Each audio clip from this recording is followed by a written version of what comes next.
Number 124 of the House of Commons Standing Committee on Indigenous and Northern Affairs. And as always, I want to start by recognizing that we are gathered on the ancestral and unceded territories of the Algonquin and Anishinaabe peoples, and to express gratitude that we're able to do the important work of this committee on lands that they've stewarded since time immemorial. Pursuant to the order of reference of Wednesday, June 19th, 2024, the committee is commencing consideration of Bill S-16, an act respecting the recognition of the Haida Nation and the Council of the Haida Nation.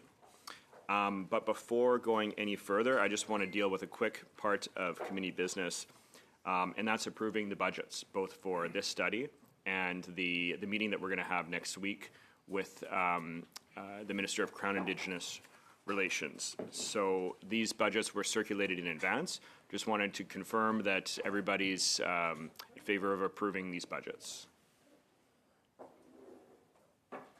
Okay, seeing no opposition to that, we'll consider those approved. And with that, let's go right into our first panel. I'd like to welcome our witness to our first panel today, Jason Alsop, the President of the Council of the Haida Nation. Thank you so much for traveling this far to be here today with us in Ottawa to provide some testimony on this. We're going to start by giving you the opportunity to give a 5-minute opening statement, and after which we'll go into some questions from different parties. So I will, at this point, I'll turn the floor over to you to give a 5-minute opening statement. Thank you, Mr. Chair. Good people, good members of the Indigenous and Northern Affairs Committee. Hawa, thank you for making the time for me to join as a witness today. I am grateful for the committee for making room to hear our testimony today, and I know you're dealing with a lot of important business, so I'm really grateful for everybody's cooperation on that. I'm here to speak on behalf of the Haida Nation as the elected president for the Haida Nation, the Council of the Haida Nation, to this bill and its importance to the Haida Nation, the Haida Nation Recognition Act S-16.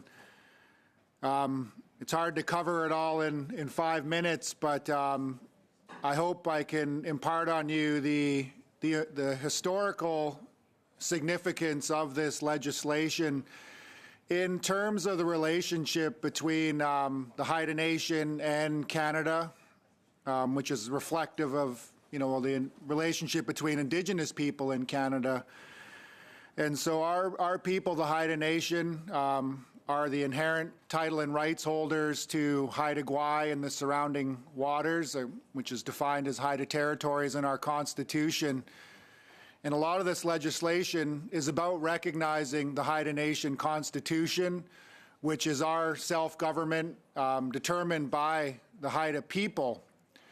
Right from the first early contact between the Haida Nation and Canadian officials, which is documented as early as 1913, the Royal Commission came to Haida Gwaii to speak about the reserves and reserve boundaries, and our people very tactfully avoided a discussion about reserves and were sure to express that all of Haida Gwaii is Haida territory, and that's the discussion and the relationship between the Haida Nation and Canada when it comes to discussing our affairs.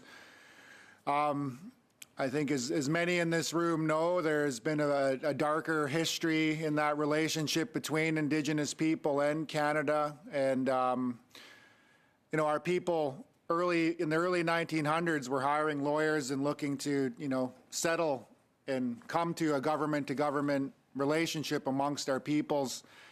There was a period there, the blackout period, between the 1927 and in the 1950s, where we weren't allowed to hire lawyers to represent our interests when it comes to our land.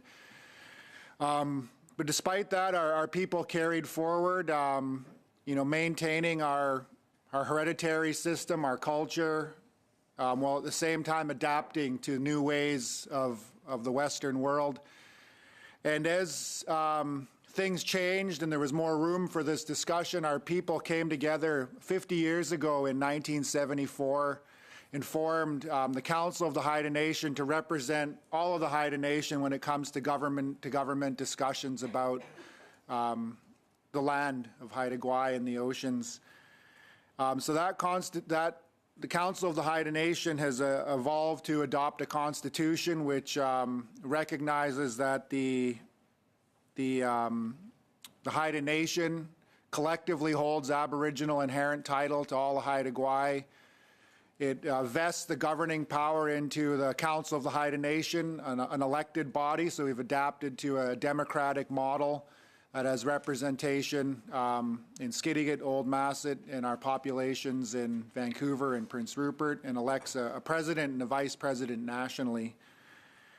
And so it also determines our citizenship process, that everybody of Haida ancestry is recognized as a Haida citizen. So this act, kind of formalizes what has already been the relationship between the Haida Nation and Canada for 50 years. We've been speaking with one voice.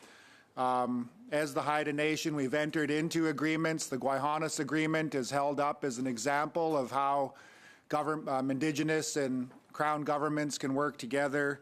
The Guayhanas Marine Agreement. We work in the ocean in Skunkinklis Bowie Seamount together.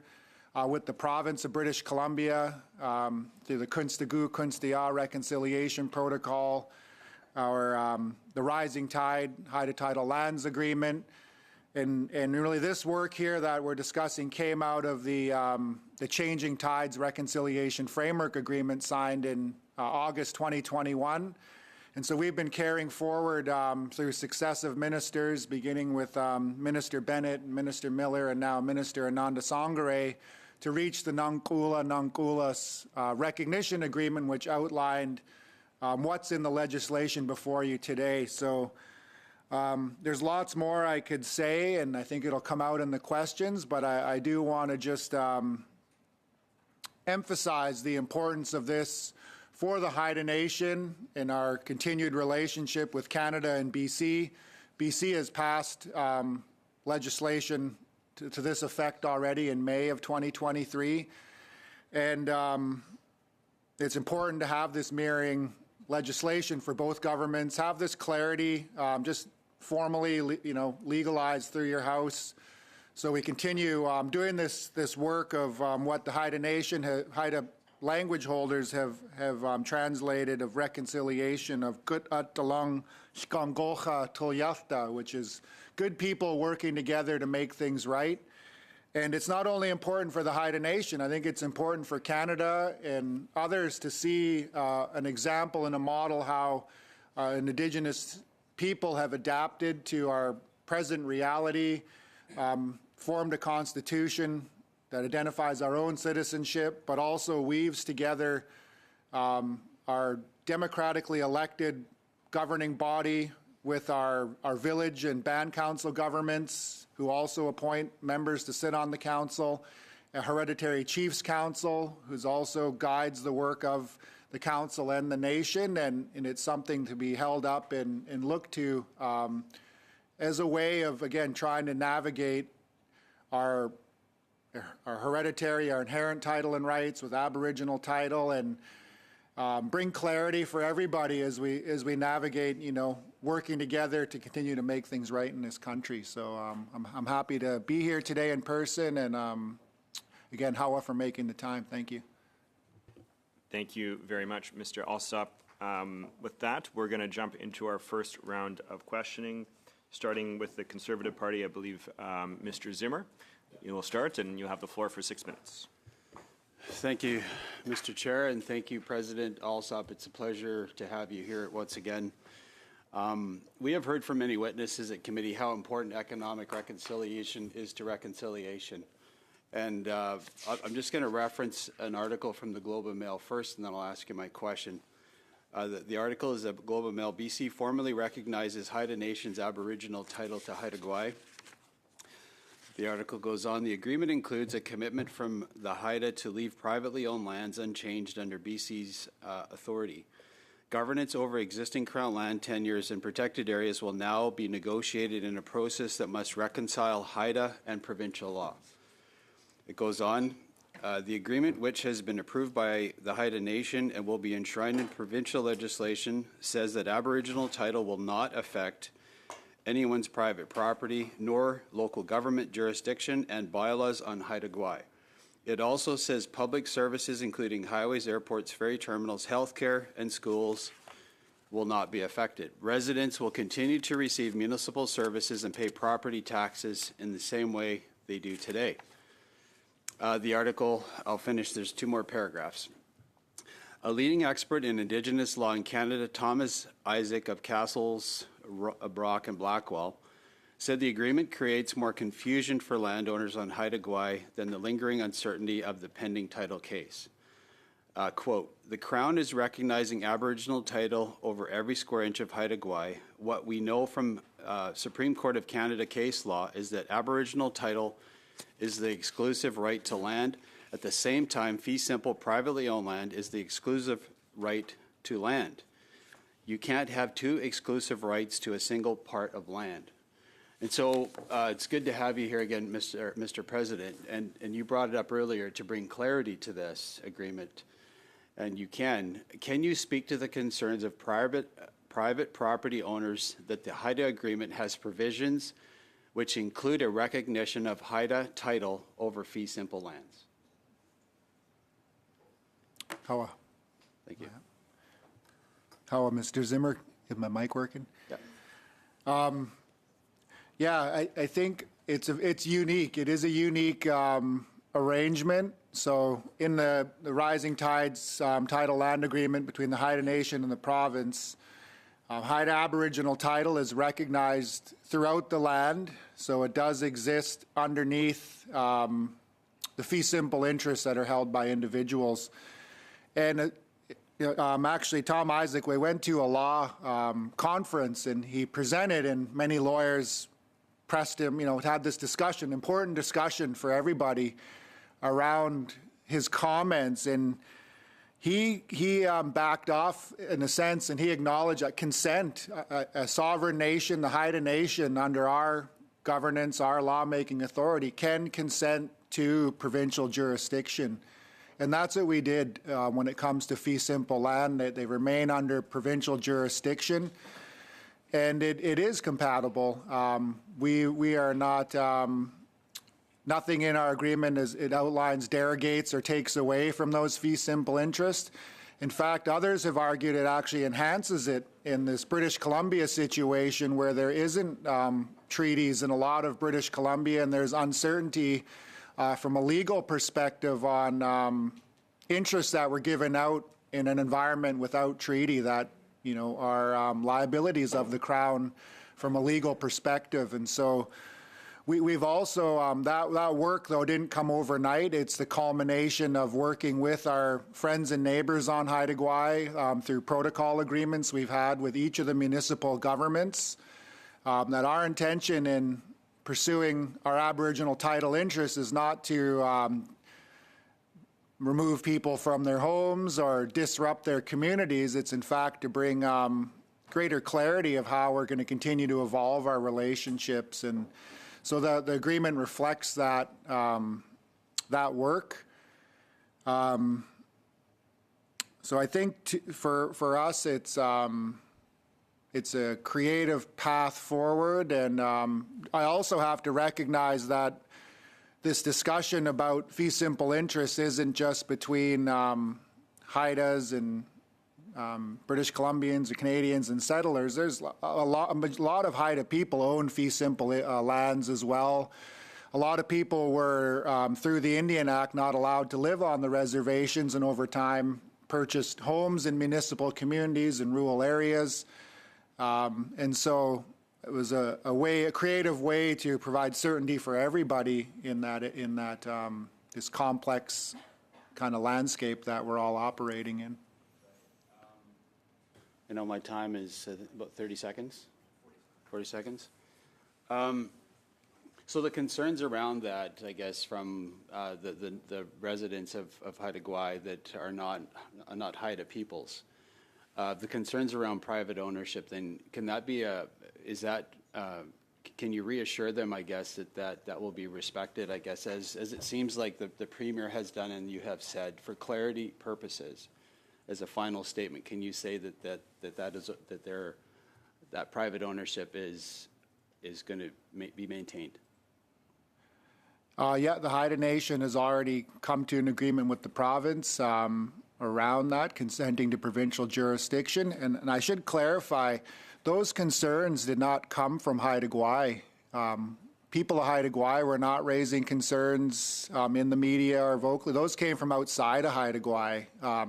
In fact, interestingly enough, even when the legislation went through and the press releases come out, there's even support from the forest tenure holders and fishing lodge owners who operate on Haida Gwaii for this work going forward, and congratulating both governments on the achievement. So I think a lot of the fears were projected from outside of Haida Gwaii, but I think it does provide something for others to look to of how do we wrestle with this challenge of how does Aboriginal title and fee simple interests coexist. President Alsop, thank you. Thank you very much, Mr. Zimmer. Moving on, our next 6-minute round will go to Mr. Hanley. The floor is yours. Thank you very much, and thanks for appearing here, and congratulations, because this is a significant step, and you really eloquently described some of the long history in getting to this point. I'm interested in that impact of negotiating an agreement when there was no pre-existing territory. So, and coming from the Yukon, where I represent a territory where we have 11 modern treaty First Nations, 11 out of 14. But this is really a different process of reaching an agreement. And I wonder if you could maybe talk about the importance or the impact of an agreement and how it differs from a modern treaty. Thank you. Yeah, for the Haida Nation, we've over the history of the different processes have examined our options going forward in working together with BC and Canada on land title, Aboriginal title, and the Haida Nation found that the modern treaty process, as had been designed, didn't meet our interests because we live on an island. We're isolated. We have no overlapping territory, and it's just the Haida Nation on the island. A long history going back well over 14,000 years of occupying and using all of the island. And a lot of the process before us when it comes to treaty was designed around extinguishment of part of your land in exchange for the cash and giving up some of your land in that process. And that was unacceptable to our people, that extinguishment component. So we've moved forward on this or reconciliation process on working government to government in a way that we believe is more flexible and capable to evolve to meet the needs as environment changes, political landscapes change, and the treaty process for us was rejected, and I think a lot of it as well is around the you're really needing to spell out every single detail and word and work out everything and then look to ratify it. And you've seen in many places a lot of work goes into that, and you get to the end and things have changed a lot. So the nation, based on the extinguishment and the process as it designed, just didn't fit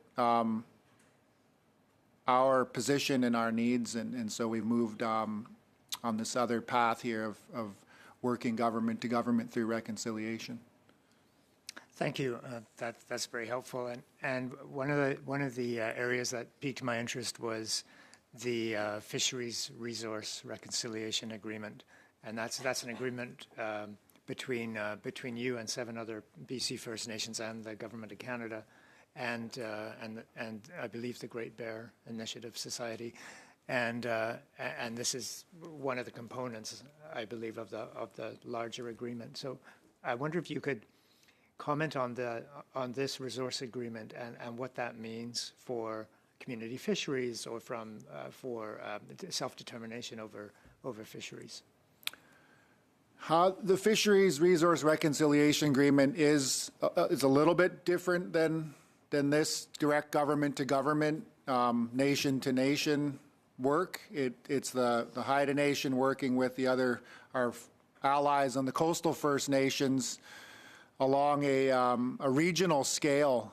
And what the Fisheries Agreement provides is kind of 3 main things. Most, very important to the nation is a commitment from Canada through the Department of Fisheries and Oceans for collaborative governance when it comes to fisheries, and that's something that is quite important as we see the declines in many of the stocks over the years and practices that we've disagreed with, including, even currently destructive bottom trawl fisheries that occur in Haida territories. And so the agreement has very strong language committing to transformative change when it comes to fisheries management and collaborative governance. So we've set up a structure where we strive to work together with technical information, bringing in cultural and local knowledge, and trying to come to make consensus decisions, but still are operating under each of our respective authorities and may come to disagreement, but we have mechanisms to try to work through that, dispute mechanisms. Secondly, it provides some commercial fishing opportunities through a trust to purchase access back from the market and bring it into the nations collectively through a commercial fishing company. And thirdly, also, though, to acquire access and then bring it back to a community level to redistribute at smaller scales for community-based fisheries to stimulate local economies and access somewhat as an interim measure. It's not based on fishing on our rights. It's a way to provide some economic opportunities on the ground in the short term, and while we build up also a bigger coast-wide commercial fishery that would be Indigenous, owned by the 7 nations. Thank you very much, Mr. Hanley. Et ensuite, nous passerons à Monsieur Lemire. We will now go to Mr. Lemire for 6 minutes. Thank you, Mr. Chair. Congratulations. Thank you for being here today. It's an important moment for your nation. You talked about reconciliation. In which way does S16 lay the next steps for your nation? Do you have the impression that there has been free, prior and informed consent that has been respected in the case of this bill? Thank you. This bill is important. I mean, there's the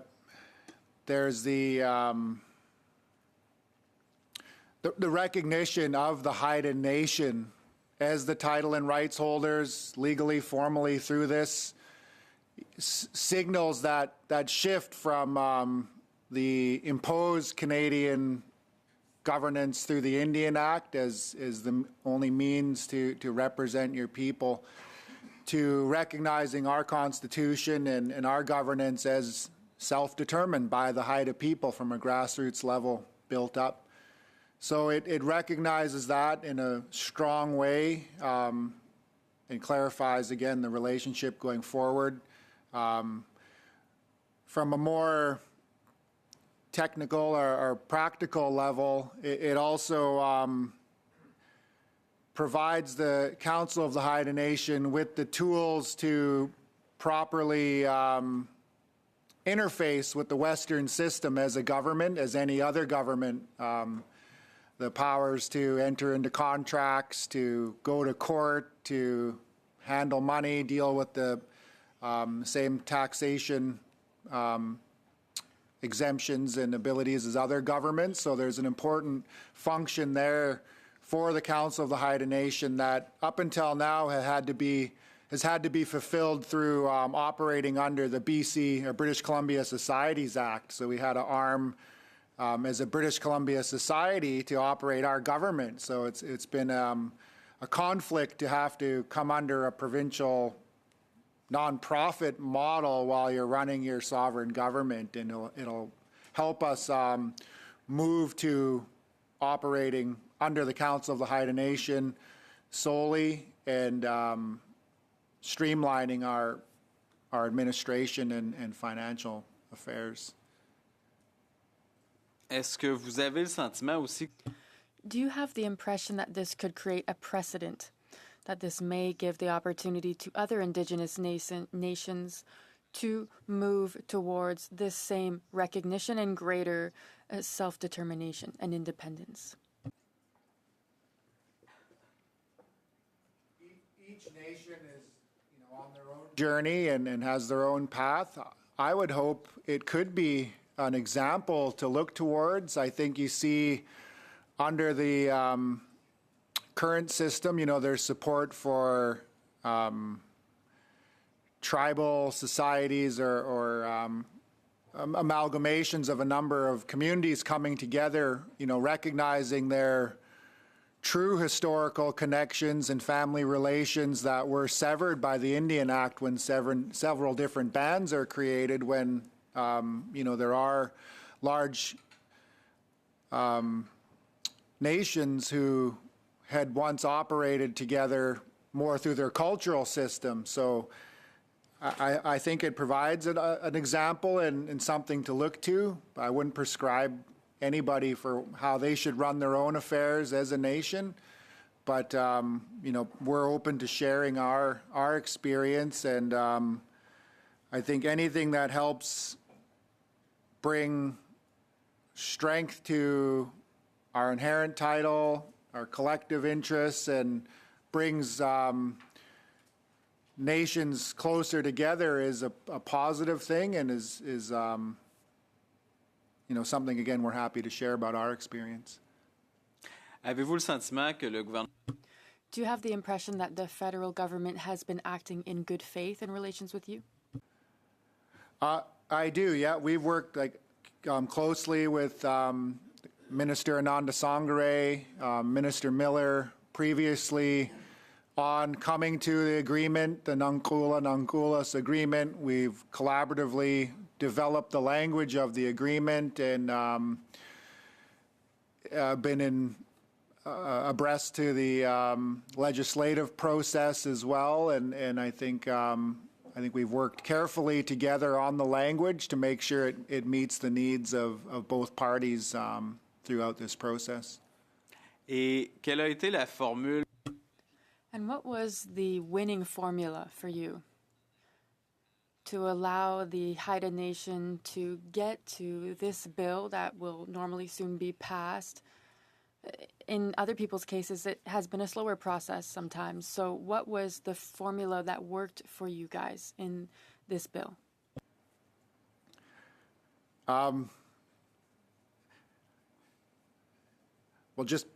Well, I'll talk about the bill in a second, but I think first is that it's the work that was done before this. As I mentioned, the Council of the Haida Nation has been entering agreements with Canada for over 30 years already, nation to nation, the Guayhanas Agreement, Guayhanas Marine Agreement, Skunk-Kinklas Bowie Seamount Agreement. So we've been entering into nation to nation agreements already for many years, so there's a whole track record showing how we work together, government to government, committing to the processes that we both parties have agreed to. And I guess in this process for the bill, the success has been, twofold.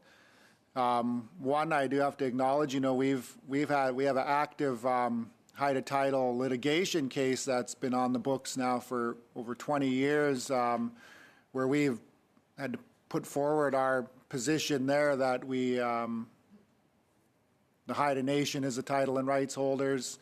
The CHN is the Council of Haida Nation is the government, and we're building on that work, getting to a framework agreement.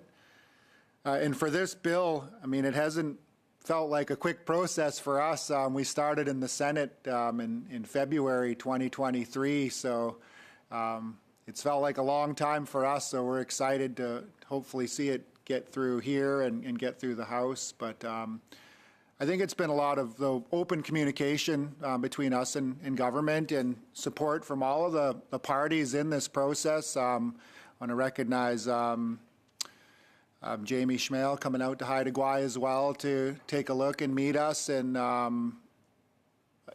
Sebastian, yourself, and everybody for making time and for us to hear and understand this bill.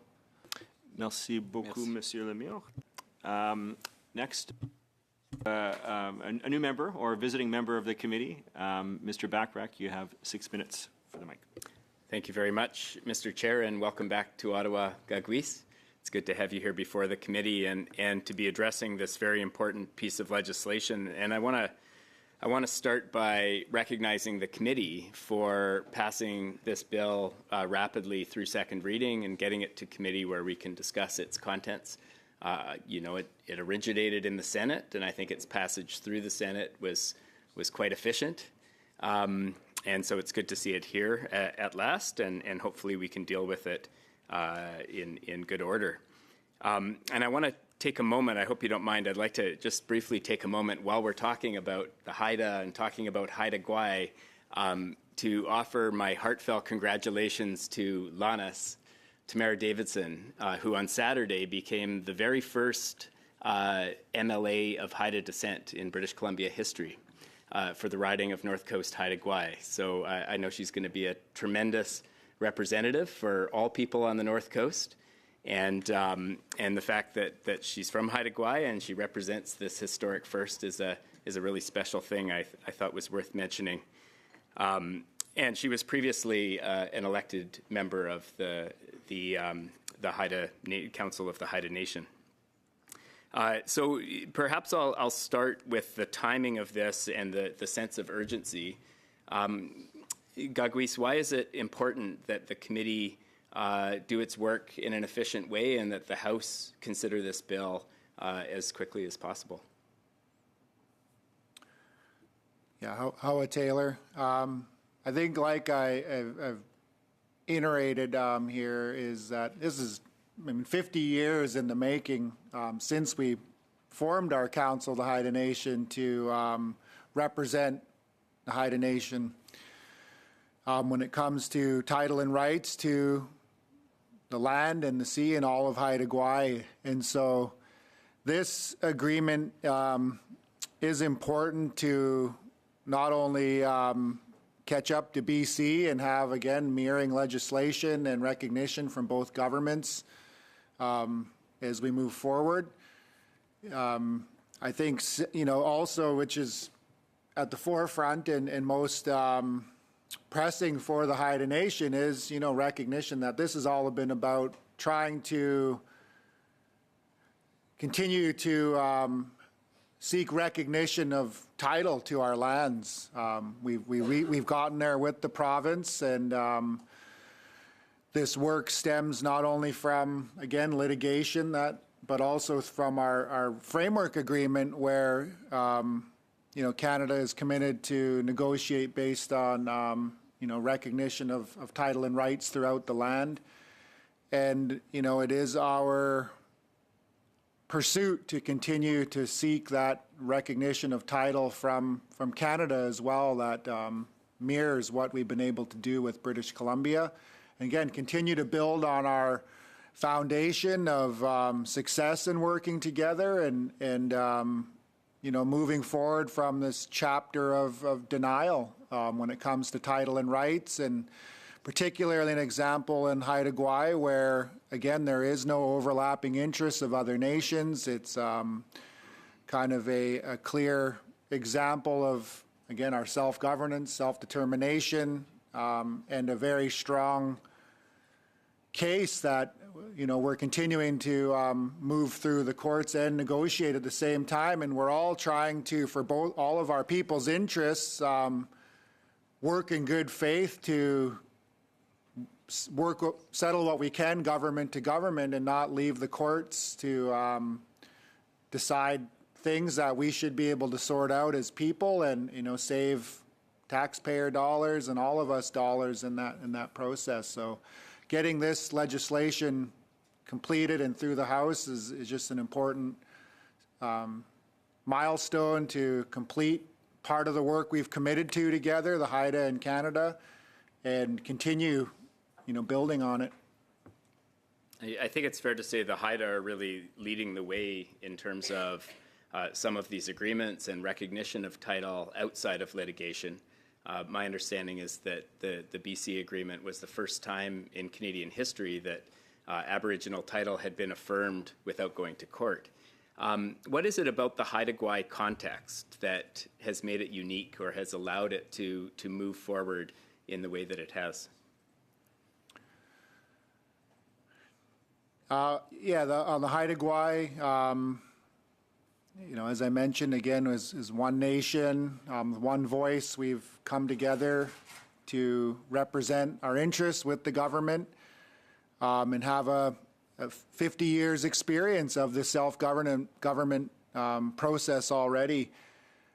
So there's a level of maturity there, again, in how we work together amongst our own different jurisdictions between a hereditary system at the village council level and the Council of the Haida Nation across the territory in stewarding the lands and waters, but also has been building good relationships with the people who've come to call Haida Gwaii home, who've settled on Haida Gwaii, and you know, we cooperate in matters of emergencies and public service, and, you know, I think have you know, recognition as an islands community that we're all better off working together, that the interests of the Haida Nation align a lot with the interests of islanders when it comes to wanting to see. We've seen, you know, our experience has been seeing vast amounts of resources and wealth leave Haida Gwaii through the forest industry, through the fishing industry,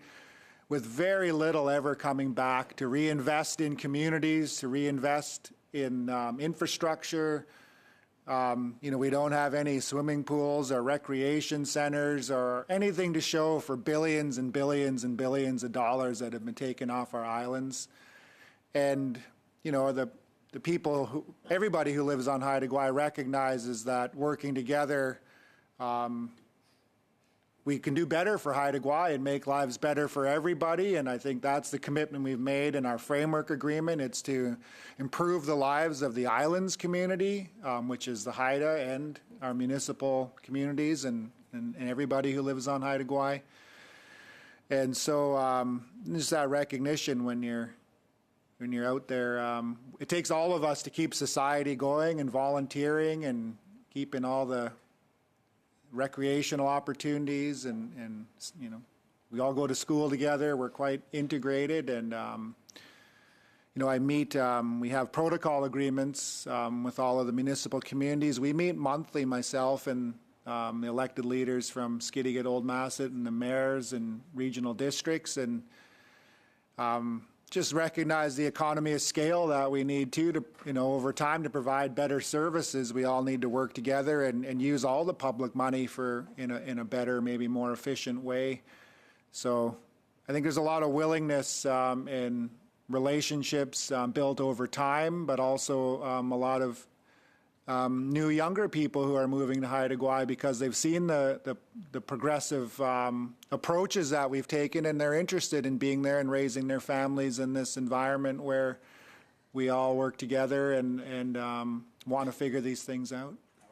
Thank you so much, Mr. Bachrach. And that's going to wrap our first round. We're going to do an abridged second round here. Well, each party will have an opportunity to ask questions.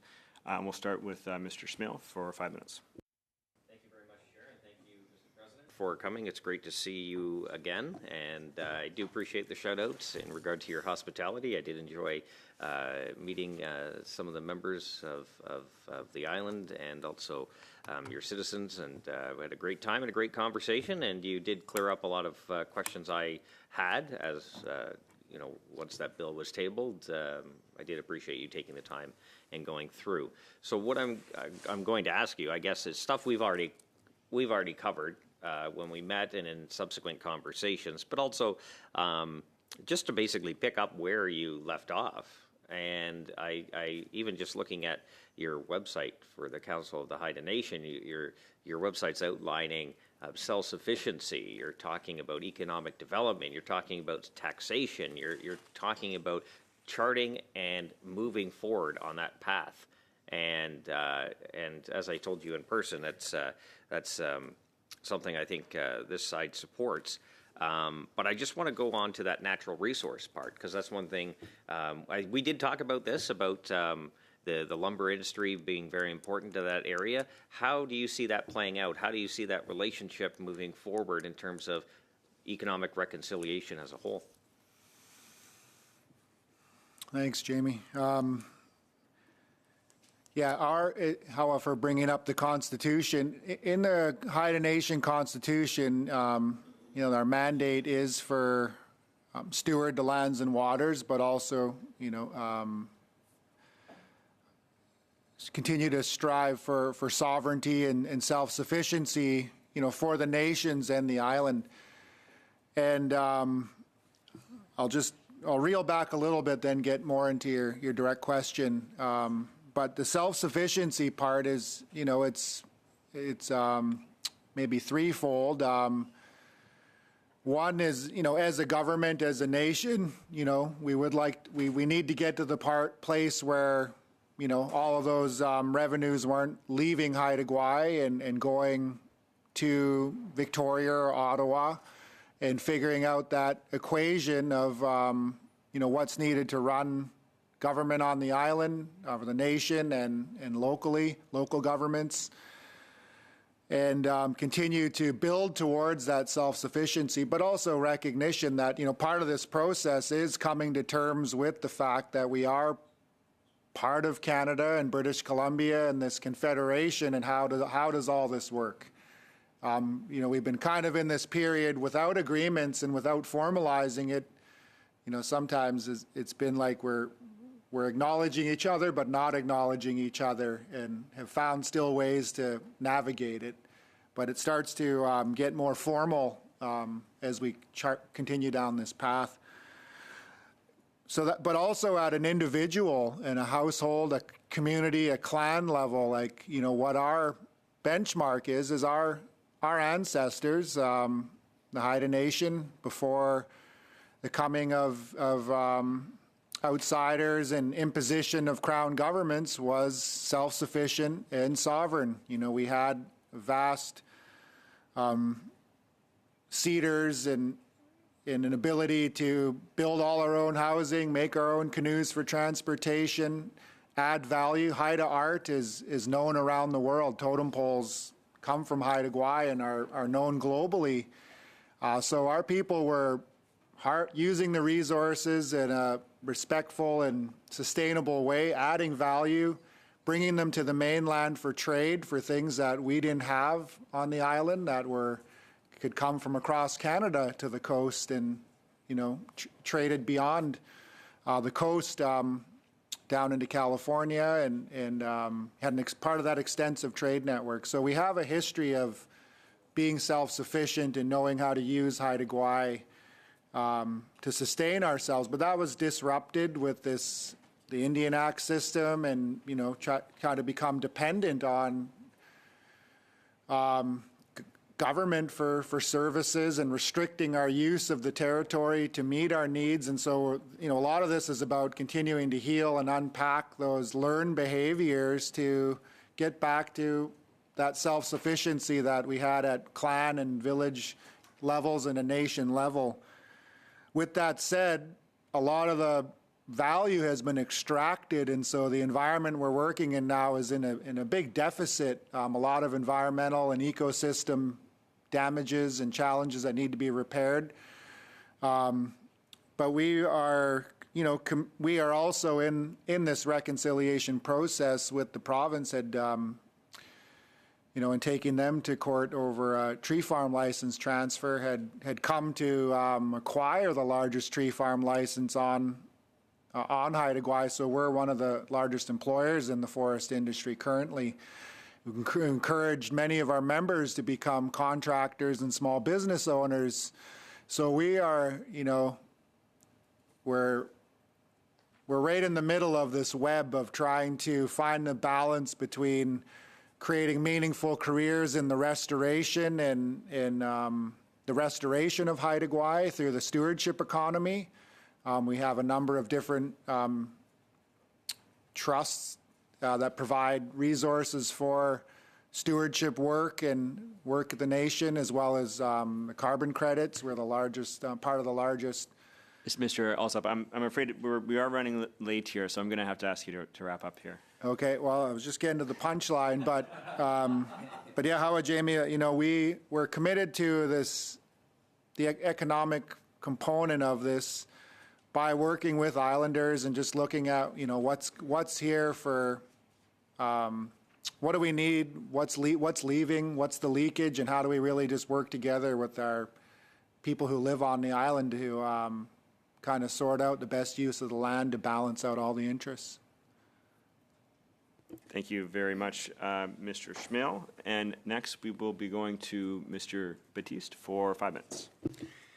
Thank you, President Alsop, and I want to congratulate you for getting this done, this progress to where we are today. And you mentioned in your comments about how most of the times when we're hearing from people in this committee, we're often hearing from Indian Act chiefs, councils, sometimes grand chiefs, but you're coming here on behalf of the nation, the Haida Nation, and that's such a tremendous feat in itself to get that ratification and that buy-in from an entire nation to get to a point where you've also been able to have them look at it as Canada as a partner and saying, we can take this journey together.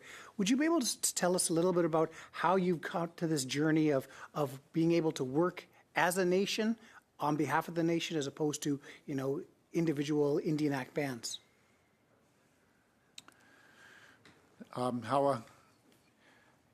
Well, I've been fortunate to inherit the hard work of many who've come before me. I'll be the first to acknowledge that.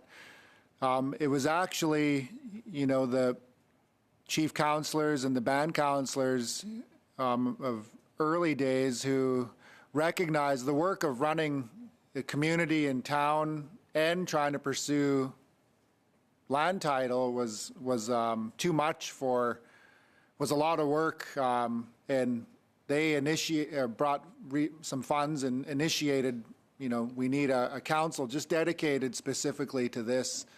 So it started out with that early cooperation, but also what really underpins everything that this unity and collective approach is that the hereditary system, the surviving members of our nation, early in the contact period, I have to share this, some estimates of our population pre-contact, range from 20 to 50,000 people at different times.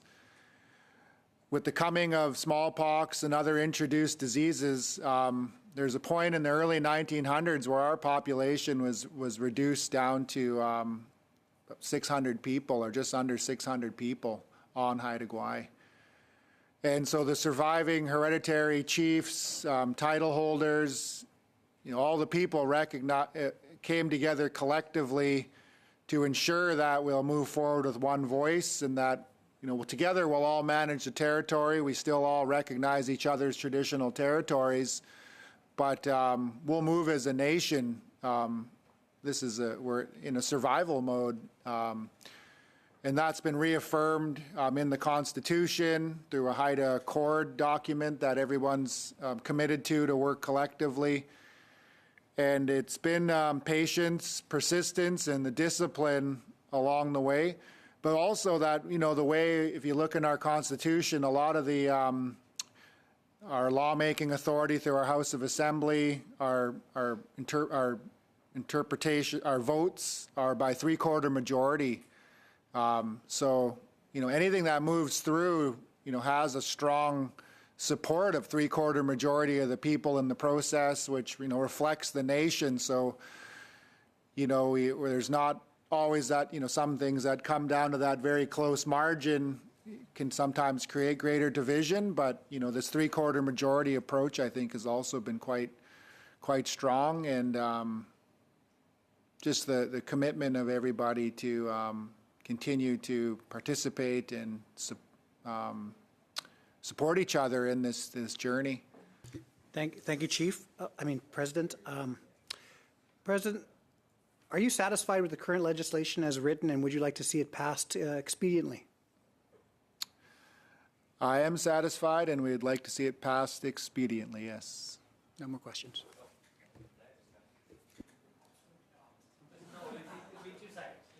And it'll be good. 2 seconds. Okay.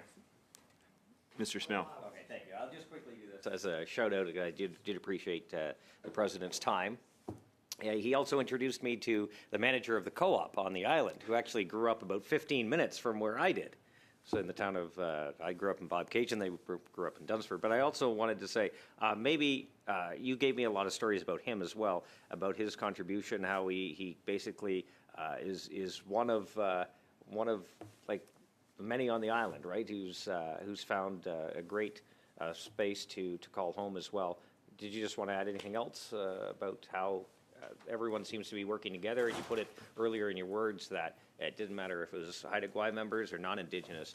There seems to be a real cohesion on the island. Yeah, thanks, Jamie. I guess didn't realize Tom from the co-op was going to get a shout out today, but I told him I would. So, but it's a good example. Yeah, Tom, who grew up near where Jamie's from, runs our co-op. So even our grocery store is a cooperative, and he also, hustles as a custodian in the evenings. He's married into the Haida Nation. He's a Chinai, or a grandfather to Haida children. And it's a good example, again, of this integration between our people and our communities that, over this history, we're quite interwoven. Again, we've all gone to school together. People have intermarried between the nation and our neighbors, amongst the nation. And there really is, it's very hard to separate everything. It actually upholds one of our Haida values of interconnectedness. And, as we get deeper into this work and being an island nation, we just appreciate and recognize the interconnectedness of everything. And I think this bill is important, and just, again, ratifying this government-to-government relationship. But also, all of this work helps to bring greater clarity and stability to the people who live on the island and call it home, as we're trying to plan out what our future is together. And in this in-between situation, when recognition of the government isn't complete, title to the land isn't fully complete, people are trying to plan out their future, make investments, and there's a hesitancy to do that, and when things feel like they're uncertain. And to us and the people of the island, all of this brings forward greater clarity and certainty in the relationship between us as governments and as people, as we continue to plan and carve out our future together. Thank you very much, Mr. Smell, Mr. Baptiste. Au prochain, ensuite on va aller à Monsieur.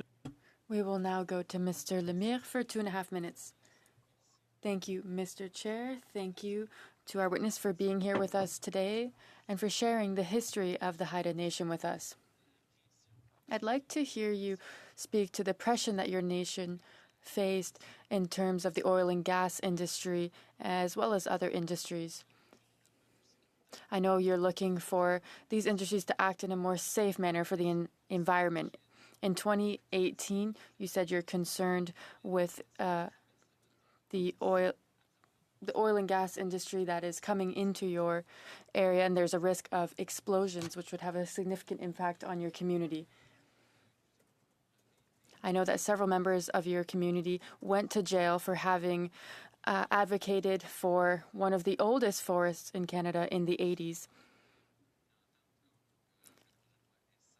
In a bill like S16, what additional power does this give you to protect your land? Okay. Oh, Sebastian.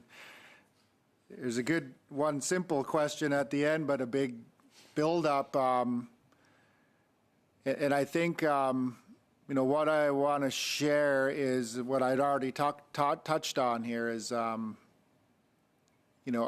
land and our people have been exploited in this experience to date with Crown governments in looting and plundering the land and the seas and the resources for the wealth of others, for corporations, to government. And what we're working to do is turn that around so, things are more equitable when it comes to how that equation works, but also the decisions, how decisions are made by the people who live on the island, by the rightful title and rights owners when it comes to things that are going to impact us in the short term and the long term.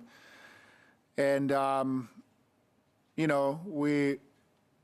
don't want to be seen as the people who are against everything, but we've been in this environment where there's been constant threats to our land and our seas and processes that don't properly recognize the title and rights holders and the impacts that happen in our territories, whether it's the threat of oil tankers or increased LNG traffic. We're dealing with introduced invasive green crab species, which are having a big impact on the ecosystem. That's just one example. There's countless examples.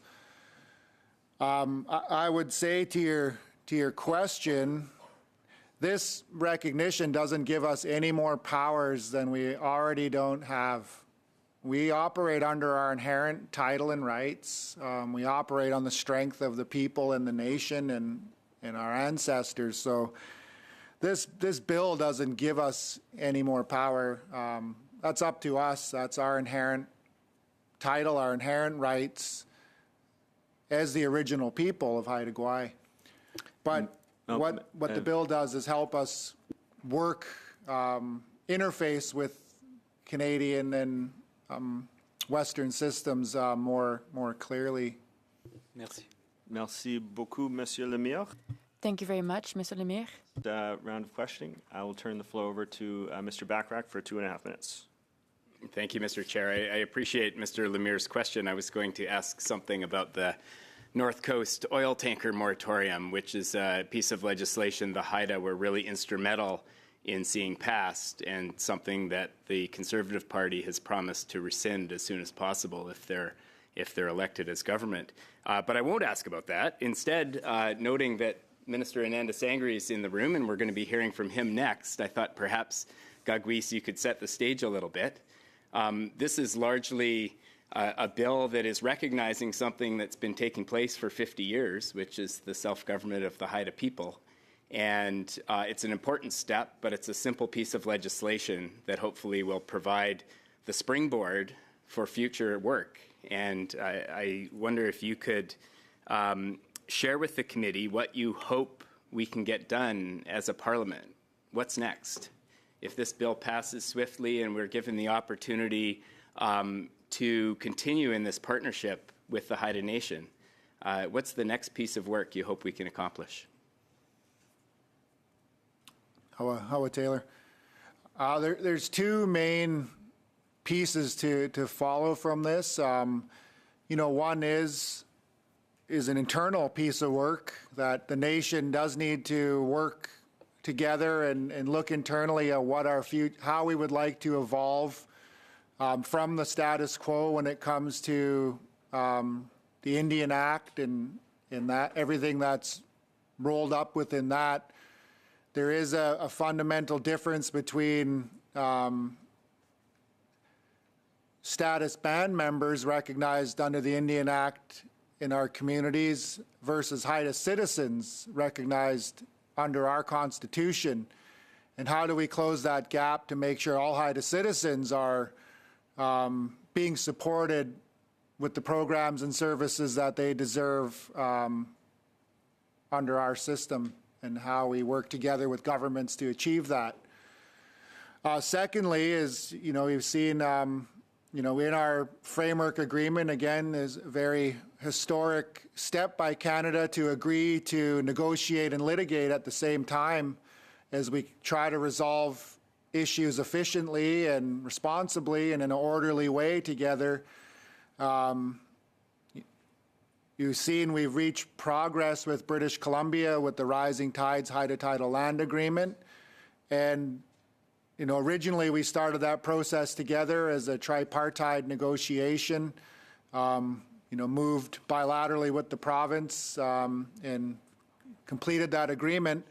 Our hope is to continue to resolve title to the land as it is a matter before the courts, and hopefully come to some resolution when it comes to title recognition throughout the land, similar to what we've done with BC, but also to resolve it in the litigation and, not show, I guess, Canadians and everybody that we can achieve this outside of court, but and create more of an orderly process of transition and create more certainty than as we've seen in the courts. We have a very strong case. We're submitting evidence, and a title declaration, though, we're still sent back to the table to negotiate and figure out the terms of what this is going to look like, how is it going to impact everybody, and we would like to just continue working on that now and not waiting for the courts to dictate that. Thank you very much, Mr. Bachrach. And that will conclude our first panel. Again, I want to thank President Alsop for being here in person, for your testimony, and congratulations on all the hard work to get to this point. At this point, I'm going to briefly suspend while we get ready for our second panel.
order.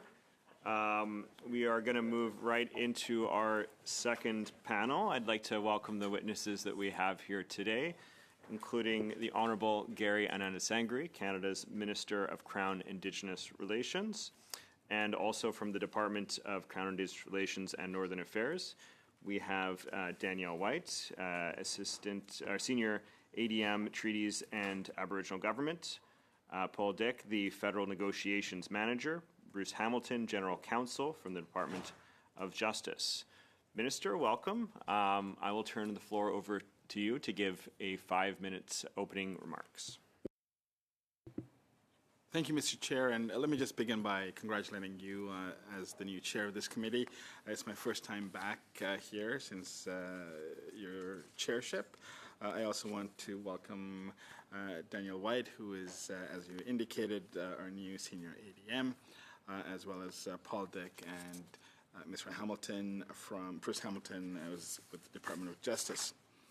And then just want to express how pleased I am to be back here at this committee. I've spent many years here, and I really appreciate the work that all of you do and the collaborative approach that you've undertaken. Hello, bonjour, Singala. I'm pleased to be joining here today on the unceded traditional territory of the Anishinaabe Algonquin people to speak about the Nankulas Recognition Agreement and the legislation that has been developed to implement this agreement. I would like to thank everyone who has worked to get us here to this point, and I want to start by acknowledging the work of the Council of the Haida Nation and the entire Haida Nation for their determination, along with Gagwis Jason Alsop, and the leadership in advocating for their vision of governance and self-determination for decades. I want to thank the members of the other place, the Senate, for their hard work, and I want to particularly acknowledge the work of Senator Greenwood for being the sponsor of this bill in the Senate. And I want to acknowledge the work of the government of British Columbia, including retiring Minister Murray Rankin. I want to acknowledge the work of Taylor Bachrach, who is the MP for Skinnamaliki Valley, for his support along this process. This summer, I had the privilege to be in Haida Gwaii for the first time, and I came to know many of their leadership who have trailblazed and championed self-determination and stewardship. Getting to this step is a result of years of collaboration between the Haida Nation, British Columbia, and Canada, and is part of our ongoing work to undo colonial policies and approaches. We're here in large part because of the relentless advocacy of the Haida people. Together, we are guided by landmark documents, including the Truth and Reconciliation Commission's calls to action and the United Nations Declaration on the Rights of Indigenous Peoples, particularly Article 4. The former approach of making decisions on behalf of Indigenous peoples has shifted dramatically and irrevocably to an approach centered on supporting the aspirations of Indigenous peoples and communities, or Indigenous self-determination. The legislation we're discussing, Bill S-16, recognizes Haida governance and governing structures. Quand ce projet de loi est adopté, il When this bill is passed, it will accomplish two very important things. That both Canada and British Columbia legally recognize the Haida Nation holds inherent rights to governance and self-determination. And two, it will affirm that the Council of the Haida Nation is authorized to make decisions on these rights. They will be able to act as a distinct legal entity with the capabilities of a natural person. Haida have never ceded their right to self-determination, and our government recognizes that reality. This legislation will have Canada see the Haida Nation as they see themselves. The federal government will continue to be a partner in the full implementation of Haida rights. Le voyage n'a pas été facile, et It was not an easy journey. And if you would allow me, I'd like to explain how we got to where we are now.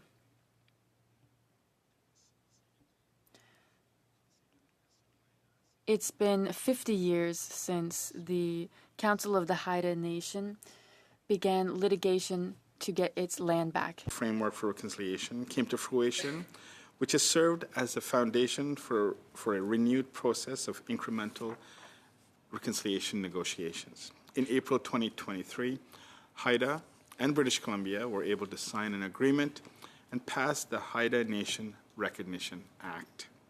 Quelques mois plus tard, nous, le gouvernement. A couple months later, we, the federal government, signed this agreement and officialized BC's recognition of the Council of the Haida Nation. And we recognized the directors of this nation. Groundwork for S16, which was co-developed in collaboration with the Haida Nation. So I'm asking you to join me in supporting this bill. It is through forward-looking legislation such as this that historic change is made and our country becomes stronger as colonial structures are torn down and power is more equitably shared. We're moving towards a true nation-to-nation relationship, and that requires supporting self-determination. This is our unwavering path to reconciliation. It is not a matter of politics. It is a matter of inherent rights. Hawa, thank you. Merci. And I look forward to your questions and comments. Merci beaucoup, Monsieur le Ministre. Thank you very much, Minister. That will go into our first round of questioning, starting with the Conservative Party and Mr. Schmiel. You have the floor. Oh, Mr. Zimmer for 6 minutes. Thank you, Mr. Chair, and thank you once again, Minister, for appearing. And as you said, Minister, you're here speaking to Bill S-16, an act respecting the recognition of the Haida Nation and the Council of the Haida Nation. So I just have a question based on an article and concerns, I guess, in British Columbia. And it's an article titled, BC formally recognizes Haida Nation's Aboriginal title to Haida Gwaii. It's an article from April 14th, 2024. I'm going to take some excerpts out and ask you a question. The agreement includes a commitment from the Haida to leave privately owned lands unchanged under BC authority. Governance over the existing Crown land tenures and protected areas will now be negotiated in a process that must reconcile Haida and provincial law. The agreement, which has been approved by the Haida Nation and will be enshrined in provincial legislation, says that Aboriginal title will not affect anyone's private property nor local government jurisdiction and bylaws on Haida Gwaii. It also says public services, including highways, airports, ferry terminals, healthcare, and schools, will not be affected. Residents will continue to receive municipal services and pay property taxes in the same way they do today. The article goes on. A leading expert in Indigenous law in Canada, Thomas Isaac of Castles, Brock, and Blackwell, said the agreement creates more confusion for landowners on Haida Gwaii than the lingering uncertainty of the pending title case. Quote, the Crown is recognizing Aboriginal title over every square inch of Haida Gwaii. What we know from Supreme Court of Canada case law is that Aboriginal title is exclusive right to land. At the same time, fee simple, privately owned land is the exclusive right to land. You can't have two exclusive rights to a single part of land. And so my question, and what President said previously in committee just minutes ago, said he wanted to bring clarity to this issue. So to bring clarity, Minister, can you speak to the concerns of private property owners that the Haida Agreement has provisions which include a recognition of Haida title over fee simple lands? Thank you, Mr. Zimmer, and thank you for that important question. And let me at the outset just acknowledge that this particular legislation does not include any discussion on title. This is primarily for the purpose of recognizing the Haida Nation as a government.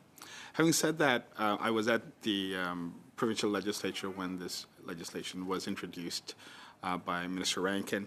And the way I interpret this legislation and the way that title could coexist is very similar to what Crown title is right now. So if you look at any jurisdiction in Canada, there's an underlying Crown title that is bestowed to the Crown since Confederation. In the case of provinces, it was transferred to them at some point when the provinces were established. And the underlying Crown title is what is in question right now. So that Crown title will be replaced at some point by title by Haida, by the Haida Nation, which essentially means that they can coexist as exclusive in exclusive purview, because it's the underlying title we're talking about, which is Crown title, and on top of it is where private property interest or fee simple rather is bestowed. This is where the right to encumber, to right to put on a mortgage, a right to put liens and so on, or the actual certainty of ownership will be established. So essentially speaking, and this is very much a provincial province of British Columbia undertaking, it is to replace what's called underlying Crown title with the title of the Haida Nation. Of course, there's a lot more work to do, I think, to, as the President rightfully said, to ensure their certainty. But my legal analysis, and I have a fair bit of understanding of property law, is that it's the underlying title that will be replaced from Crown to Haida. Thank you, Minister. That's all I have. Back to my colleague, Jamie. 90 seconds?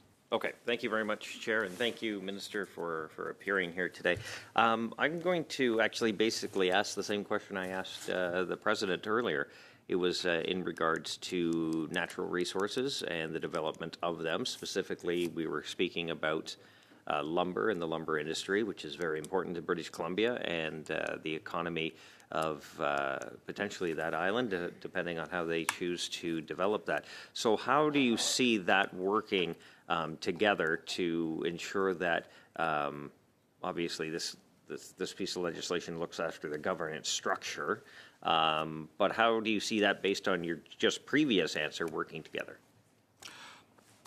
I think there's still a fair amount of work to do with respect to the other pieces of what I think is a longer-term conversation and set of negotiations that will lead us towards full implementation of, I think, the aspirations of the Haida people. But my time there, I spent about 3 days in Haida Gwaii, and I understand you did as well, Mr. Schmale, and I've had many, many conversations with many who are in leadership, who are in different roles within the Haida Nation.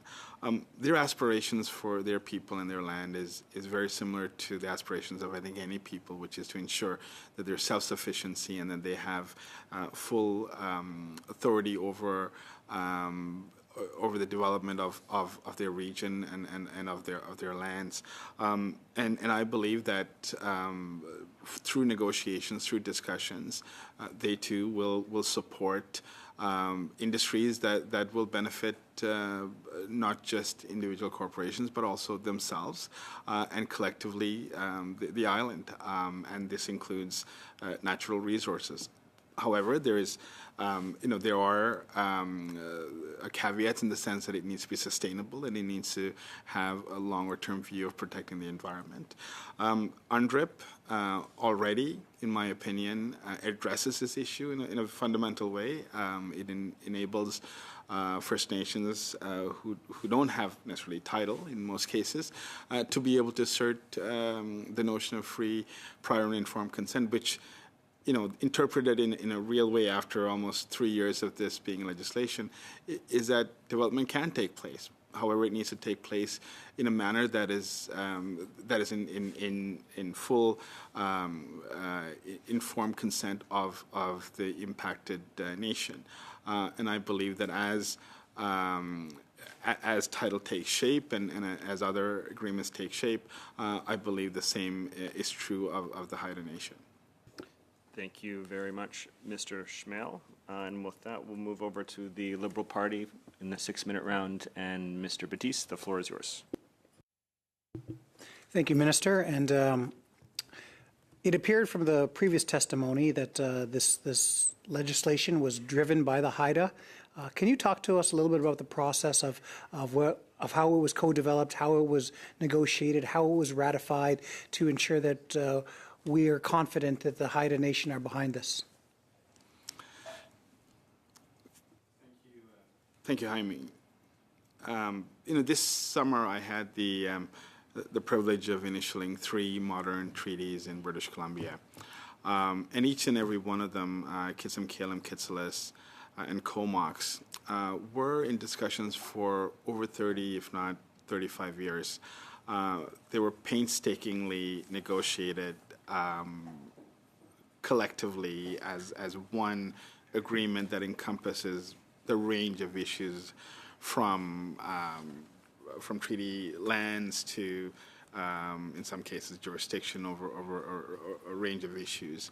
And one thing that I think I realized is that it took so long, and there have been significant changes in the way that government looked at modern treaties and looked at issues such as extinguishment. And these treaties covered everything that I think we have advanced in treaty negotiations. The unique factor with the Haida government recognition is that it's an incremental approach. So it's an approach that sets the frame as a starting point of selecting who the government is, which, according to Article 4 of UNDRIP, enables the Haida people to establish their governing body. In this case, is the Council of the Haida Nation will transform into the government of the Haida Nation. And then we will be able to layer on additional aspects of what's in other treaties. It doesn't necessarily have to follow a formula. It will be at stages where the Haida people are ready to move towards. And I believe over time, this is an alternate approach to the number of treaties that we have, which are somewhat comprehensive. And here, it is an initial starting point, followed by what can only be described as a pace that we will need to maintain, as well as the province of British Columbia that will be at the will of the Haida Nation. So I'm quite optimistic that we have really set a path here that is unique, but also in line with the notion of self-determination by the Haida Nation, so that we can continue towards full self-determination as the years go. Thank you for that, Minister. And I'm going to give this a try. The Galda Changing Tide Framework for Reconciliation, signed in 2021, lays out priorities for negotiations, including, for example, transfer of certain forest land, fisheries, and marine matters, as well as negotiations around Haida governance. Could you please describe the time frame for the government that Canada anticipates for concluding the negotiations related to these outstanding priorities, and how do you see the implementation of a series of government agreements going forward? I'm unable to speak to an actual timeline or commit to a timeline. What I can say is that we're making significant progress on a range of issues, and those tables continue to be very active. As we conclude negotiations on an element, sometimes it will require legislative acknowledgement, sometimes it doesn't. In many cases it does not. The essential bones of I think, of the overall path is the establishment of the government, which is what we're doing today. In the case of British Columbia, there's a recognition of the title as well, which in some respects we are also trying to replicate in the unique way that the federal government has limited role within title, and that involves federal land. But ultimately, I am satisfied at the pace that we're going in, although not at the pace of the movement of legislation, which, as you're aware, is something quite simple like S16 can be moved faster. And I know it did take some time to get here, but I'm hoping that we will have the support of colleagues around the table to be able to expedite this. Okay, I'll ask you the same question I asked the President of Haida. Are you satisfied with this legislation as written, and would you like to see it passed expediently? In the interest of repeating something I said several months ago and not having been able to complete it, I will reiterate that I am very comfortable at this legislation, that it is conclusive, it is co-developed, it does have the backing of its people, of the Haida people, and I am satisfied that it should go through, and I do think the urgency was underscored by the President. Okay, thank you. Thank you very much, Mr. Baptiste. Et avec ça, on va aller à notre prochain intervenant. We'll now go to our next speaker, Mr. Lemire. You have 6 minutes. Thank you, Mr. Chair. Hello, Minister. Welcome to the Committee on Indigenous and Northern Affairs. The president of the Haida Nation said that they're doing boots-on-the-ground work to clarify and eliminate obstacles to their self-determination on their land. When will the Government of Canada conclude these discussions? For example, the forestry questions and those that are related to fishing and maritime questions, especially pertaining to the self-governance of the Haida Nation. And currently, as we know, the bill is not actually granting them greater power to protect their land. Merci, Monsieur Lemire, pour Thank you, Mr. Lemire, for the question. the work that you've done with the Haida Nation. I note that the federal government, we've been engaged with the province of British Columbia over a number of years on advancing a range of issues. Unfortunately, I think similar to the last question, I can't necessarily give you a timeline except to say that we're moving at speeds that unseen before, with the expectation that we'll be able to conclude elements of self-determination as over the next coming years or even months, and that will enable us to advance to the next stage of this, which is ultimately about having a comprehensive set of negotiated resolutions to issues that you'd outline, including fisheries, including title, including other elements of relationships within the region. So I do think it's an ongoing work which will take years. It's not going to happen within months overall.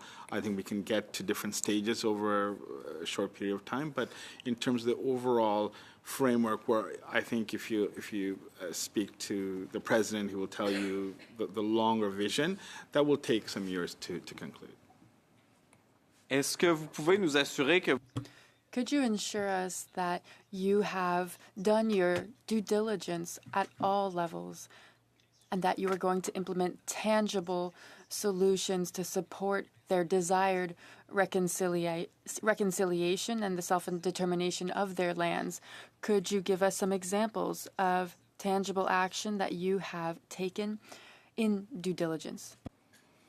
Thank you.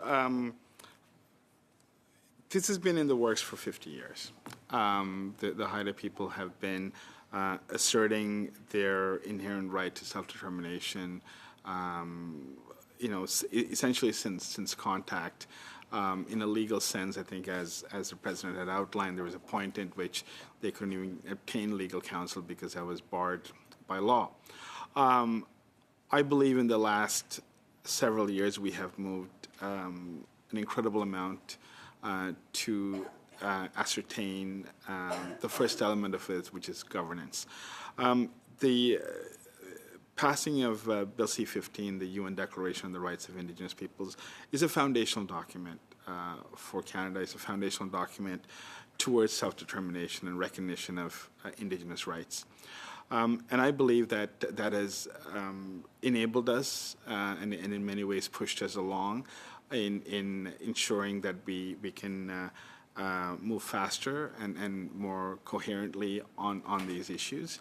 The fact that we have a willing partner in the province of British Columbia, I think, is a remarkable alignment that I acknowledge, and I acknowledge the work of Minister Rankin, who was a former colleague of ours in Parliament.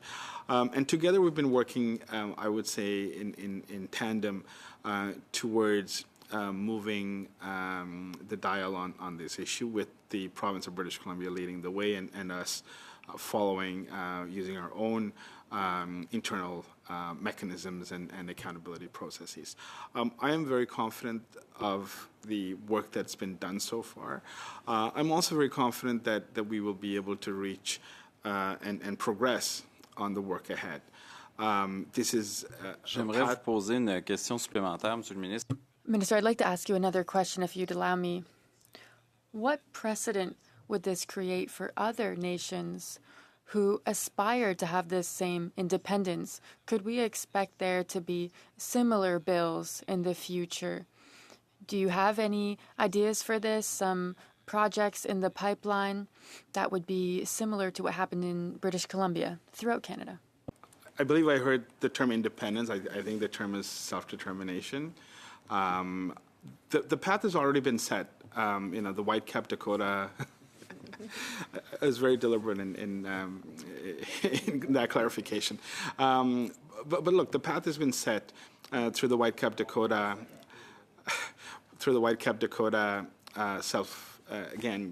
governance agreement that was put into law in 2023, if I'm not mistaken, that went through this committee. I forget the number of the bill, but that was one of the first iterations of this, and this is following a very similar route. Again, I had the opportunity to meet with the Whitecap Dakota last week. There are other elements of self-determination that they're seeking, and we are going to be commencing tables on discussions of those elements. So it's not necessarily novel. I think what is perhaps novel is, in the case of Haida Gwaii, it is a very unique landscape, and it's unmatched, I think, there's nothing similar to that in the country.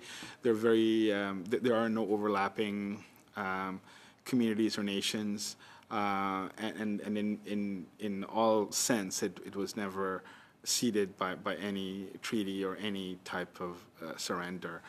It's unique in that sense, but in terms of the governance piece, I think it's very similar to in scope and in action, and I'm very confident that this is not a new precedent. It is something that we are very much following from the Whitecap. Merci beaucoup, Monsieur Lemire. Thank you very much, Mr. Lemire. Our last questioner in the first round, I'll turn the floor over to Mr. Bachrach for 6 minutes. Thank you, Mr. Chair, and thank you, Minister, for being here and for your work on this important file. I'd like to ask you a question about timing. This is a relatively simple bill. It's a little bit surprising that it's taken this long for Canada to recognize the government of the Haida, given that they just celebrated their 50th year under that model. But I digress. I know you probably share that frustration. Given that the House of Commons right now is deadlocked, debating a privilege motion with no end in sight, how can we work together as parties? I'm sensing a strong level of support among all parties at this table to pass this bill into law. How can we work together? What is the opportunity that exists to move this bill through third reading and ensure that it gets royal assent and becomes Canadian law? Thank you, Taylor. Thank you for that question, and I think it's a very important question. I've been on this committee for many years, since I think we were elected in 2015, and I've served, I think, 2 different terms here. And one thing that I've noted is, notwithstanding what happens around us, within Parliament, within the precinct, it's very clear to me that this committee acts in the best interest, in most cases, of the people that we are here to serve, particularly First Nations, Inuit, and Métis. While we may have political differences, I am always looking forward to reach across the island, working with opposition, including Jamie and Sebastian and yourself, and Laurie in your case, because I think the notion of reconciliation is not a partisan issue. It's not one that one party has exclusivity over. It is a collective responsibility that lies with all of us. This is a moment in time, it's a moment in history where I think we can demonstrate this bipartisan nature. The Whitecap Dakota Agreement is a perfect example of where we were able to obtain consent from all the parties, and in fact the legislation passed unanimously through the House. And I think we're in a moment here where I think that same possibility exists. So notwithstanding limitations in the House and the debate, I would implore everyone here to work together and to reach out. I am always available to discuss things further. But I think this is in our collective interest. This is what reconciliation means. This is an uncontroversial piece of legislation, and one that I think we can all get behind. Awesome. Thank you, Minister. You mentioned how long it's taken to get to this point. I'm out of pure curiosity. I wonder if you're aware if the Haida Nation has expressed in the past their desire to not have to be registered as a society under the BC Societies Act in order to conduct their business and enter into agreements. And for how long have they been asking for this kind of recognition? You know, I've been in this portfolio since July of last year, and I would say ever since that time, I'm aware of direct conversations I've had that have where they've expressed frustrations. But look, I think the other side to this, Taylor, is that we do have an opportunity. We have something that is concrete, that is now going through the House, that's concluded at the Senate, and one that I think could allow us to complete over the next couple of weeks once the work of this committee is completed. And I appreciate that you have prioritized this in some respects. But once it goes back to the House, we should all find time. Of order, just ask maybe for my colleagues to take their conversation out in the hall if they insist on talking during the meeting. Thanks. Thank you, Mr. Bachrach. I paused your time for a second, and I just want to remind members, if they do need to have conversations, just be mindful of the rest of the members of the committee and our minister and our witnesses that are providing testimony on a very important piece of legislation. So, Mr. Bachrach, I'll turn the microphone back over to you. Minister, I was looking into I know some of this conversation has strayed from the bill in front of us, which is about recognition, to this larger question of title. And some of it has regarded the recent agreement between British Columbia and the Haida Nation. And I was just reading in the description that the provincial government has put out that that legislation recognizes that Haida Nation has Aboriginal title throughout all of Haida Gwaii. And I guess what I'm wondering is why the federal government hasn't made a similar statement, and whether in your mind or in the mind of your department's lawyers there is any doubt, given the unique context of Haida Gwaii that you've referenced yourself, whether there is any doubt that that is true. This is an incremental approach, and I think the first phase of this is the recognition of the governance, which is what we're doing today. Other matters, including title, will follow. In my opinion, I do believe that the federal government will recognize the limited areas in which the federal government has title. We will work with the Haida Nation in order to ascertain that and to ensure that it is recognized. And you mentioned that the situation to this point has involved the BC government leading and your government following, which is good. We need followers. Why hasn't the federal government led the conversation? Is there any reason why, because the federal government has a unique relationship with Indigenous peoples in this country, why hasn't the federal government led that work? Well, I think the issue today is that we're here and we want to move this forward, and we've made an enormous amount of effort to get here with both the province of British Columbia as well as the president as well as the Haida Nation, and I think we're very close, and I hope to conclude this as over the next few weeks. Okay. I'm Thanks, afraid Mr. Chair. even with Thanks, the Minister. extra time. Thank you very much, Mr. Bachrach. You will have one more opportunity in the second round, but with that, we will turn the floor over to Mr. Shields for 5 minutes. Thank you, Mr. Chair, and thank you, Minister, for being here. We briefly had a conversation when you came in about the work you were doing the past few days in Western Canada. So, and I've been to Haida Gwaii. It was a great experience, and I wish more people in Canada could go there. I really do, because there's such historical culture and strong culture there that to see that and experience it, it's important. But I'm thinking about the model that's developing here when we talk about economic reconciliation here. So this is 50 years 50 years is a long time. I mean, I'm an old guy, so 50 years ago, I'm still alive than many people in this room 50 years ago. So I remember that. But what is your view of how you change the process? And we're talking economic reconciliation. We saw 50 years. What is your view of how that, because I agree, the federal level is where it's at. Provincial, that's a challenge and can be. But the federal level is the one where the leadership has got to come from. 50 years is a long time. Your thoughts? And if I may just clarify, and thank you, Mr. Shields. I know we served on the Heritage Committee together, and I recall the National Day for Truth and Reconciliation, September 30th. Is, you and I worked very closely on that, and I always appreciated your insight.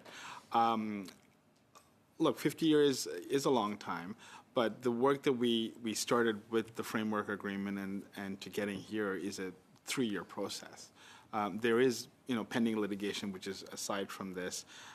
The recognition of title happened over 20 years ago. But ultimately, I think we're moving at a much faster pace. And I agree with in order to have economic reconciliation, we need an element of certainty. We need an element of this self-determination that will enable the Haida people to have assertion over their territory in line with, of course, principles such as the UN Declaration and the rights of Indigenous peoples. I believe that we are in a moment in time where the movement towards resolution of claims and past outstanding discussions is at an unprecedented rate, still in a frustrating rate, but still unprecedented in the terms of how governments operate. Just by way of example, we have resolved, there were 720 claims roughly that have gone through the specific claims process since 1972.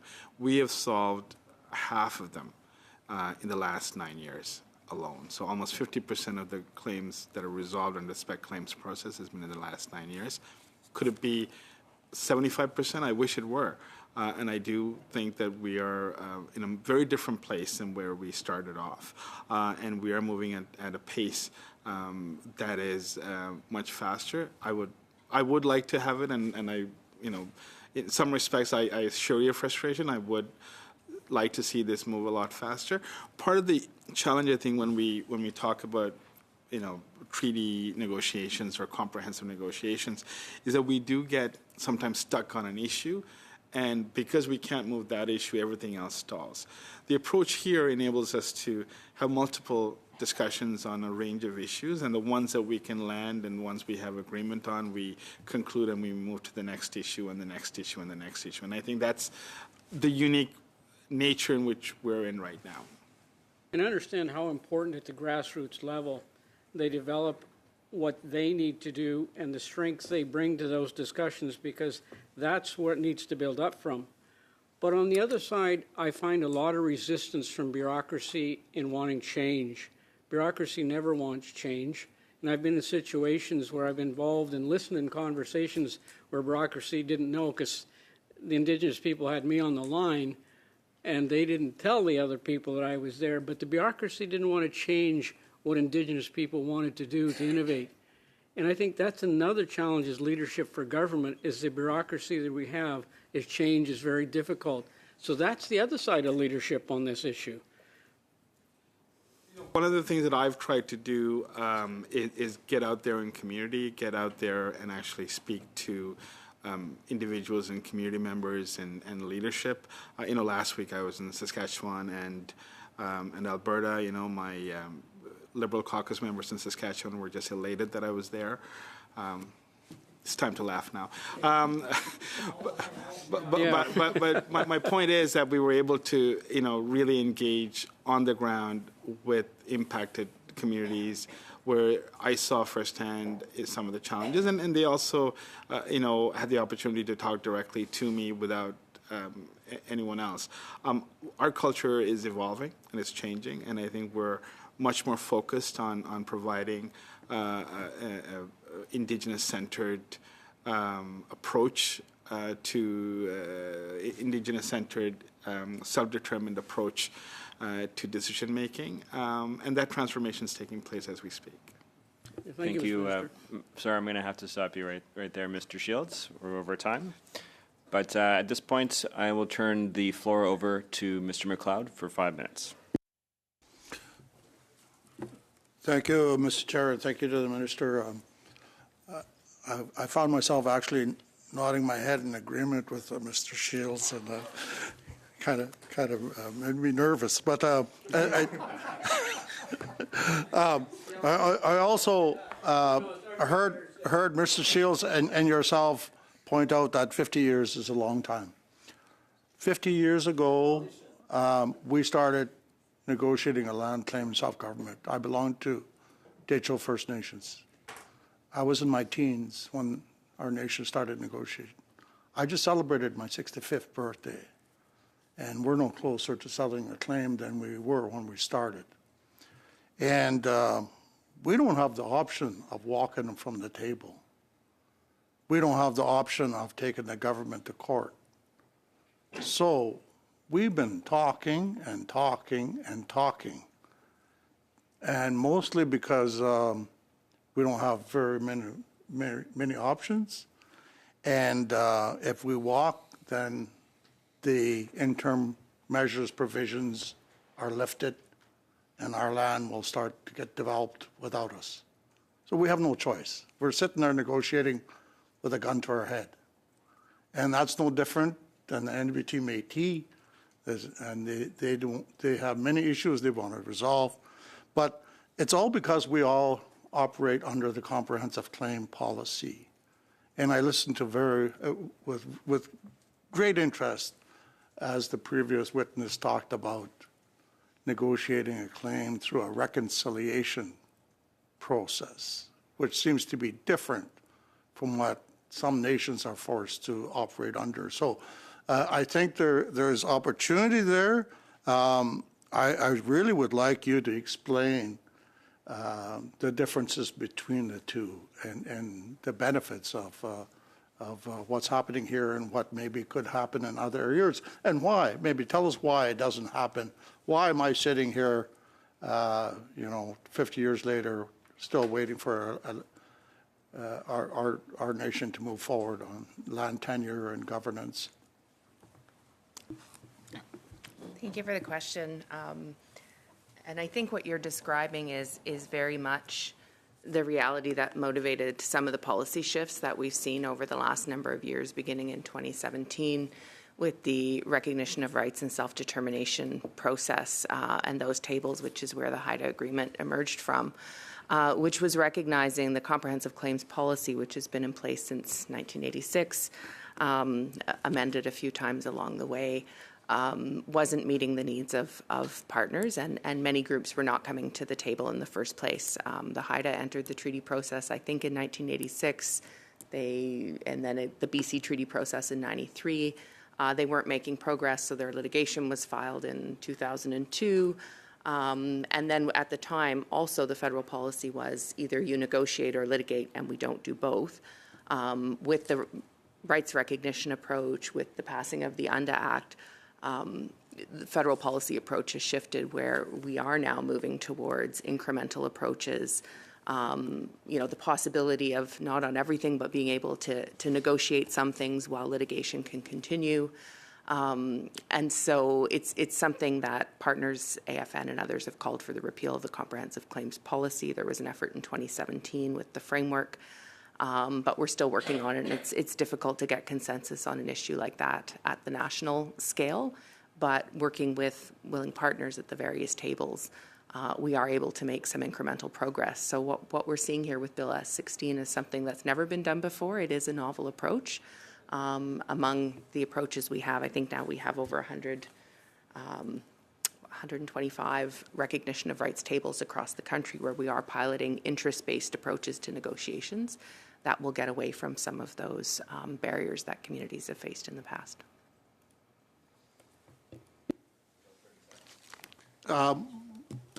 In the Northwest Territories, our nations want to be on par with other governments. We have probably a unique situation because we have the Indigenous people holding 50% of the seats on the regulatory process. We have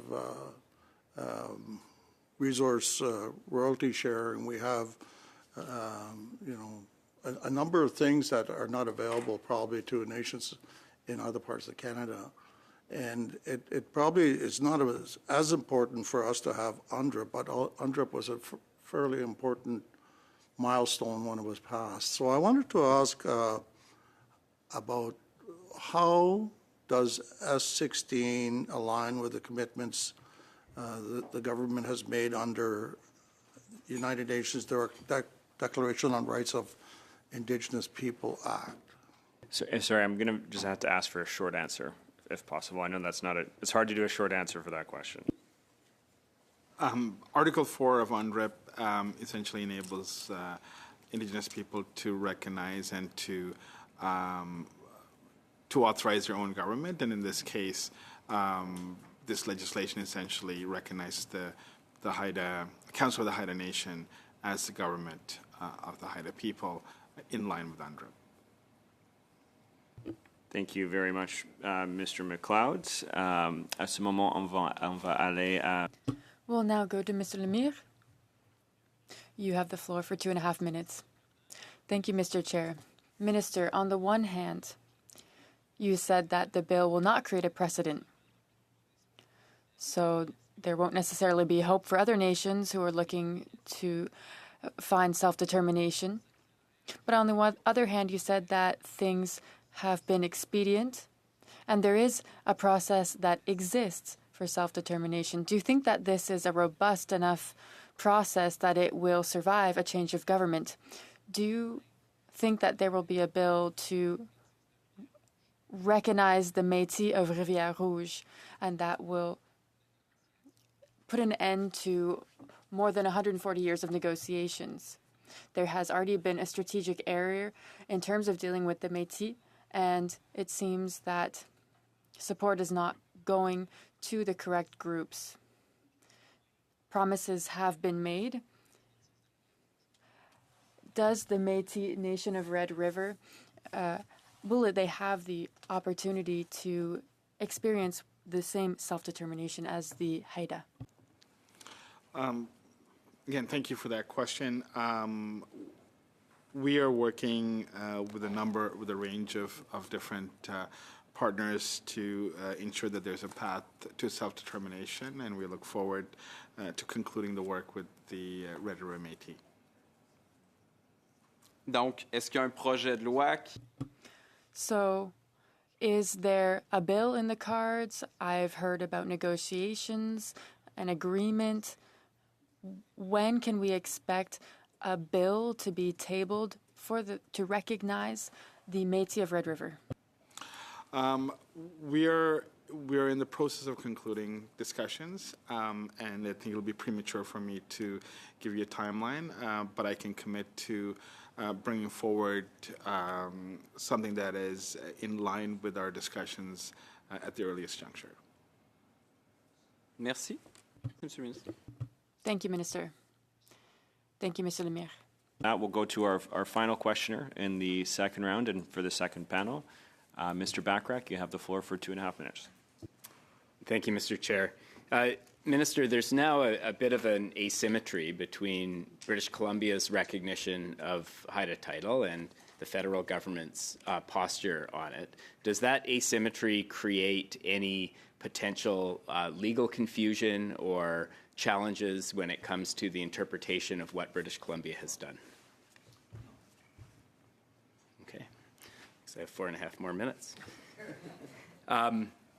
Now, in terms of the incremental approach that your government has taken, and you've laid out the advantages of that approach over the all-or-nothing approach from the past, I wonder if the Haida have identified, alongside your government, areas of jurisdiction or issue areas that are priorities for them when it comes to moving forward in a similar way to that of the BC government. So I think as the previous witness indicated, obviously, as we've talked about today, a lot of interest in pursuing title recognition as a next step, and discussions there are underway. And then, that opens, with the recognition of government, it opens up a range of other jurisdictions that can be pursued down the road. So we don't have any, specific jurisdictional discussions underway, but it could, range from anything from, Child and Family Services. He talked about moving away from the Indian Act, gaining control over citizenship and membership. So I think once this foundational piece is in place, we'll be able to engage in those discussions. And, one of the implicit things that I picked up on the previous testimony is that he noted that the two band council membership is different than the Haida council membership, which, essentially talks about the notion of citizenship, which is something that I think we will need to address here as well. It seems to me that this work on reconciliation, this important work, it moves at the speed of social trust. And you mentioned it will take years, and I think that's probably frustrating to hear from people who've been waiting for over a century. But I wanted to ask you about the responsibility that we have as lawmakers to ensure that our constituents understand the legal imperative of this work, that misconceptions are dealt with productively. We had a situation in British Columbia shortly after the Haida Lands Act was passed, where lawmakers went out on the lawn of the legislature and made videos for social media telling British Columbians that their private land was threatened, which clearly, as we've heard from the testimony today, was false. What responsibility do elected representatives have to ensure that the public has accurate information and that this work has the trust of the people of Canada as it moves forward? I'm sorry, Minister, I'm just going to have to ask for a short answer as we are over time here. Look, I think we all have that collective responsibility. I think it's important that the information that we share with whether it's our constituents or whether in a public domain is in line with the facts on the ground, and that's not misconstrued. There are times when people are confused, and I think especially when we talk about property rights, it is something that is core to many, including Indigenous people. I mean, when we talk about Aboriginal title, we are talking about something historical, something that's inherent, that's been recognized by the Canadian courts, and it is awfully emotional and something that is at the core of somebody who they are. So I do think those conversations need to be responsible and one that is in line with reality. Thank you very much, Mr. Bachrach, and that will conclude our second panel. I want to thank Minister Anandasangaree, Ms. White, Mr. Dick, and Mr. Hamilton for joining and providing testimony today. Just a reminder to members that the deadline for submitting amendments to S16 is tomorrow at 5 p.m. We will resume consideration or clause-by-clause consideration on Thursday at 8:15. And I look forward to seeing you all then. Is the will of the committee to adjourn? Meeting adjourned. Merci à l'équipe de traduction.